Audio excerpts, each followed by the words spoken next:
வணக்கம் குழந்தைகளே, இன்றைக்கி நம்ம என்ன பார்க்க போகிறோம்னா அன்பான நாய்கள் அதை பற்றி தான் பார்க்க போகிறோம். எங்கள் வீட்டு பக்கத்தில் ஒரு நாய்க்குட்டி இருக்குது. அது எப்போவும் சுறுசுறுப்பாகவும் அன்பாகவும் இருக்கும். அது என்ன பண்ணுன்னா, நான் வீட்டுக்கு வெளியே போகும்போதும் வீட்டுக்கு வரும்போதும் என் பின்னாடியே வரும். அது என்ன பண்ணும், நான் பிஸ்கெட் போட்டால் தான் என்னை வீட்டுக்கே அலோவ் பண்ணோம். ஒரு நாள் நான் பிஸ்கெட் போடாமல் பஸ் ஸ்டாப்புக்கு நடந்து போனேன். ஆனால் அந்த நாய்க்குட்டி என் பின்னாடியே வந்து என்கிட்டயே வந்து ஆளாடி சுற்றிட்டே இருந்தது. அதுக்கப்புறம் நான் கடைக்கு போயிட்டு ஒரு பிஸ்கெட் வாங்கி அந்த நாய்க்குட்டிக்கு போட்டேன்.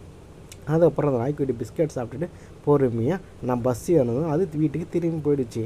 இதே போல் அந்த நாய்க்குட்டி நான் எப்போ வீட்டுக்கு வந்தாலும் பிஸ்கெட் போட்டால் தான் என்னை வீட்டுக்கே அனுப்பும். இல்லைனா என் பின்னாடியே சுற்றி சுற்றி வரும், கை கொடுக்கும்.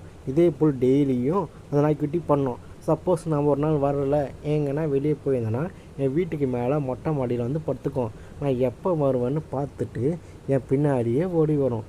பாருங்கள், இப்படி அழகான அன்பான நாய்க்குட்டிங்க நம்ம முன்னாடியே சுற்றி வருதில்ல, இதுக்கு தான் உண்மையான அன்பு. இது போல் உங்கள் பின்னாடி நாய்க்குட்டிகள் இருந்தால் நீங்களும் இது போல் வாயில் ஜீவன்களுக்கு, அதுவும் நாய்க்குட்டிங்க பூனைங்க அதுங்களுக்கு நம்மளால் முடிஞ்ச உணவுப் பொருட்களை வாங்கி கொடுங்க. அதுவும் நாய்க்குட்டிக்கு வாங்கி கொடுங்க. அது உங்களை ரொம்ப பாசமாக இருக்கும். உங்களை பார்த்ததும் வாலாட்டம் உங்களை கூட சுற்றி சுற்றி வரும்.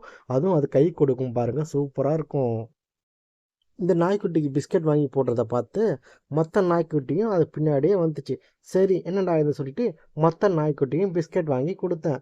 அதுக்கப்புறம் பார்த்தா எப்போ பார்த்தாலும் எல்லா நாய்க்குட்டியும் நான் வீட்டை விட்டு வெளியே போகும்போதும் வரும்போதும் என் பின்னாடியே வாலாட்டிட்டு வந்துடும். சரின்ட்டு காலையில் கொஞ்சம் பிஸ்கெட்டு, நைட்டு தூங்க போகும்போது வீட்டுக்கு போகும்போது கொஞ்சம் பிஸ்கெட் போடுவேன். அது ஜாலியாக சாப்பிட்டுட்டு வாலாட்டிட்டு மறுபடியும் அந்த இடத்துக்கே போய்டும். பார்த்தீங்களா இந்த நாய்க்குட்டி எவ்வளோ அன்பாக இருக்குது நம்ம மேலே.